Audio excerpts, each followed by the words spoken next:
Hey all, good morning and welcome to Share Trek. This is Raj here. The index futures are all looking bearish at 7 a.m. this morning, underscoring the headwinds facing the economy. So let's get started with the morning show and check out what's happening out there.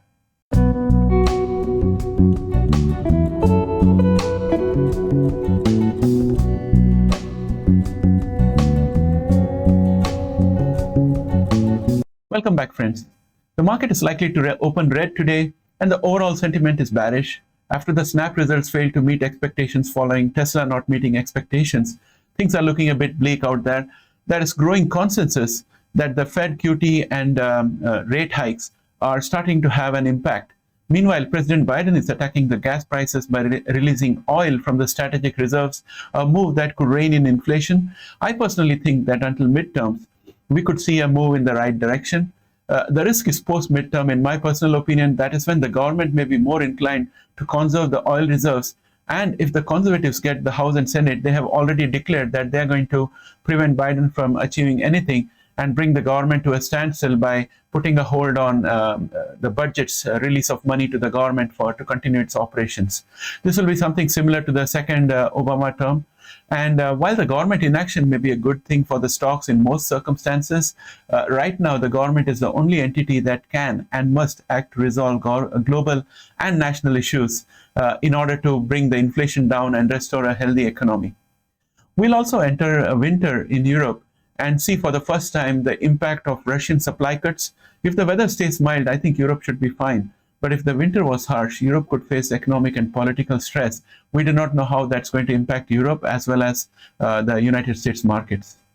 So if we put, in an ideal world, if we put COVID behind, change the supply chains to be China independent, and close out the Russia-Ukraine crisis, then good times can roll in. But in order for that to happen, there is a need for a heavy government involvement.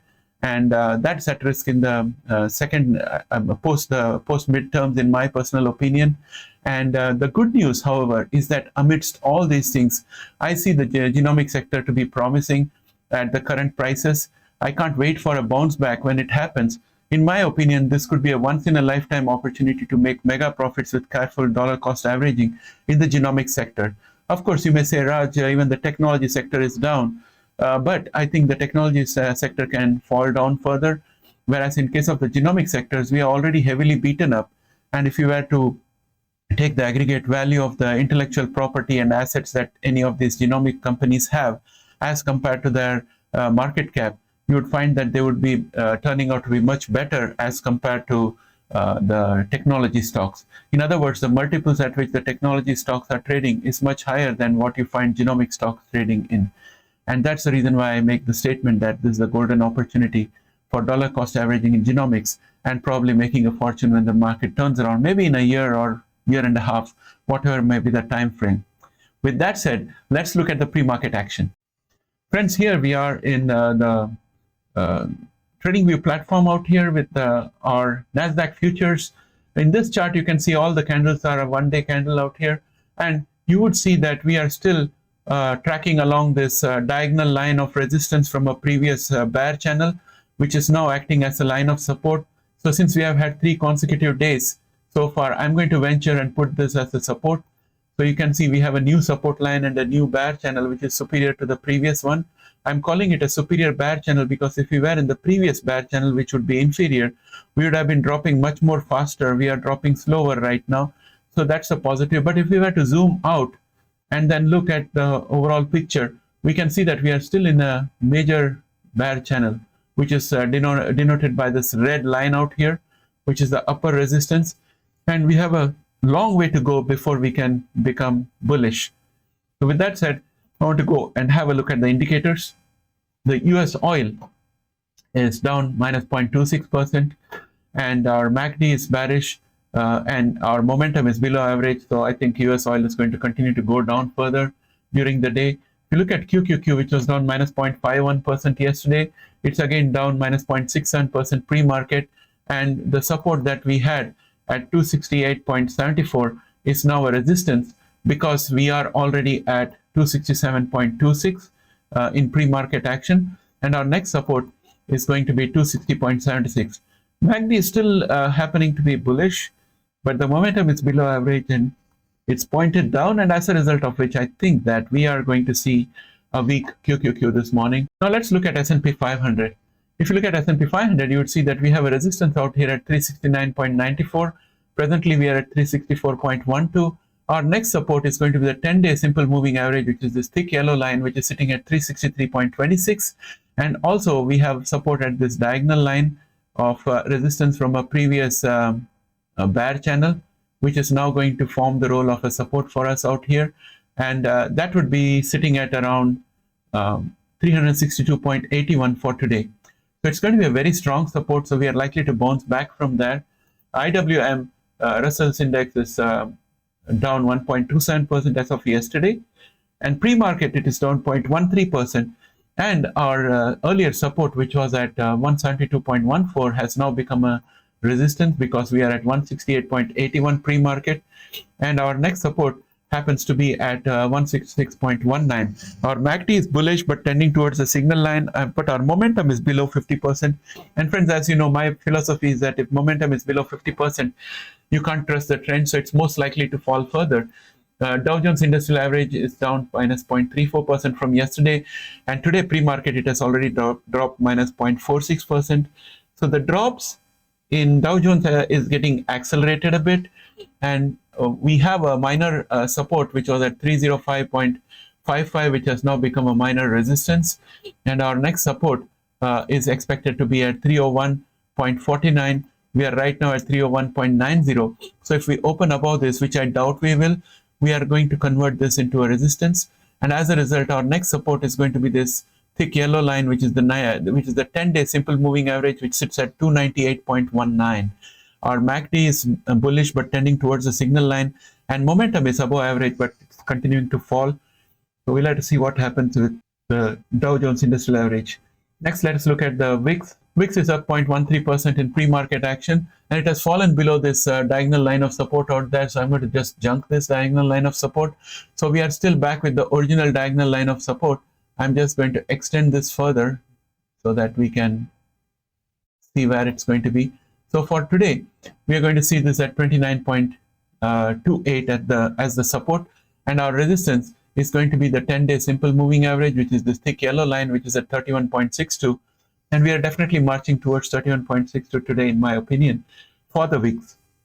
And friends, as you know, if the VIX goes up, it's going to depress the stock exchange, all the indices. So all the indices are definitely going to push down. If you look at US dollar index, US dollar is up smartly 0.31%, but it's still following the bull channel that we had. And this is going to put tremendous pressure on the US economy in terms of manufacturing jobs and jobs which include services like outsourcing of service activities is going to become much more attractive for companies. So overall, that is going to cause a recessionary or deflationary pressure in the US economy, and that's what the Fed will be looking at. So with the strength of the US dollar and Fed expected to increase the interest rate going up further again, which would mean that we are going to track this US dollar index growth further higher, and we can even think of 13,600 or 13,593 going forward, and that's definitely going to bring US to close to recession. So it's going to be very tricky for the Fed what they are going to do with this continuing strength in the US dollar index. We'll see what happens when we go further ahead. Let's look at the market influencers. If I look at Microsoft, it's already down minus 1.24% today, pre-market. Sorry, $1.24 pre-market, that is 0.53%. And we continue to have a resistance at 238.81. Our support is this 10-day simple moving average. And it's a thick yellow line that you see out here. It's sitting at 232.61. And our MACD is bullish, but the momentum is below average and continuing to fall downwards. And yesterday also we were down marginally 0.14. So I think today also we are going to be down marginally somewhere around the minus 0.2 to minus 0.6% range. And if you look at Apple, Apple is down 0.62% today after being down 0.33% yesterday. Our support happens to be at 142.27. Right now we are at 142.50. If we fall below this, our next support is the 10-day simple moving average sitting at 141.26. Suffice to say that the Apple stock is likely to push the index down. We also have Amazon stock going down minus 0.17%. That's also pushing us down.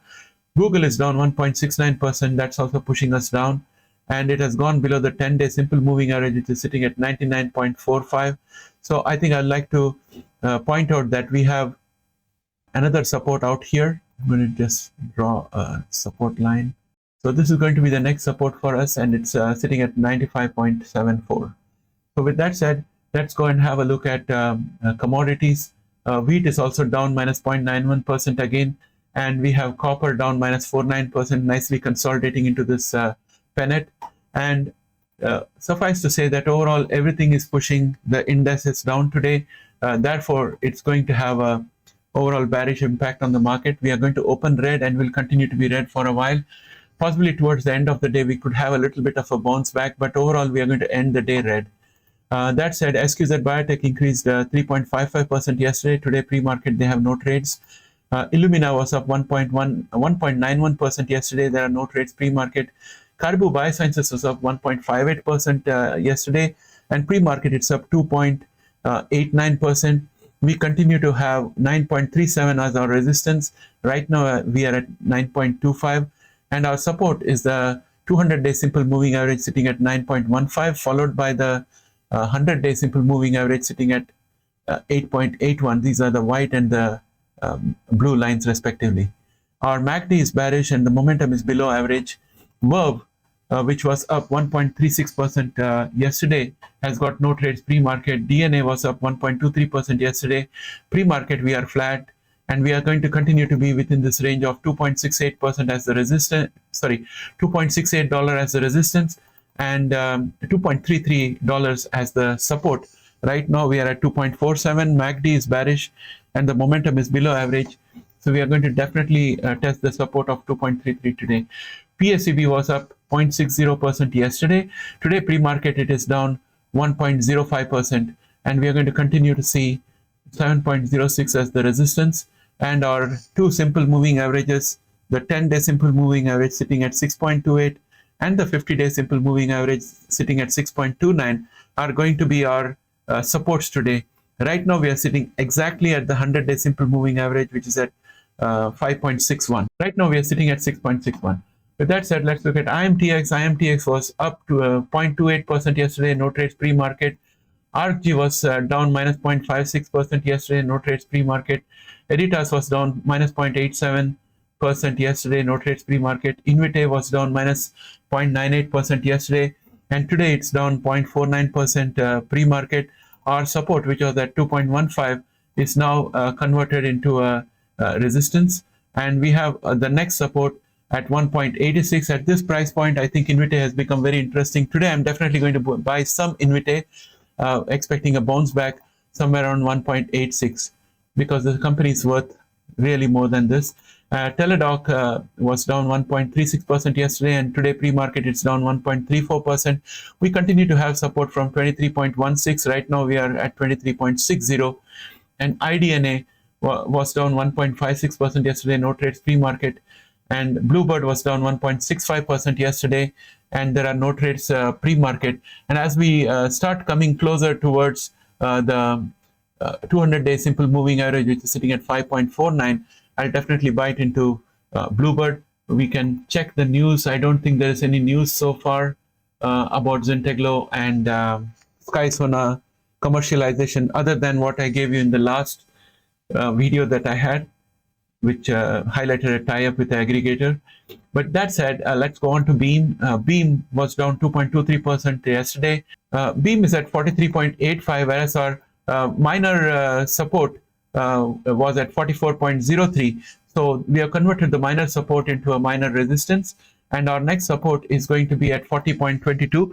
The MACD is bearish and the momentum is also below average, so we are going to see more losses in Beam today.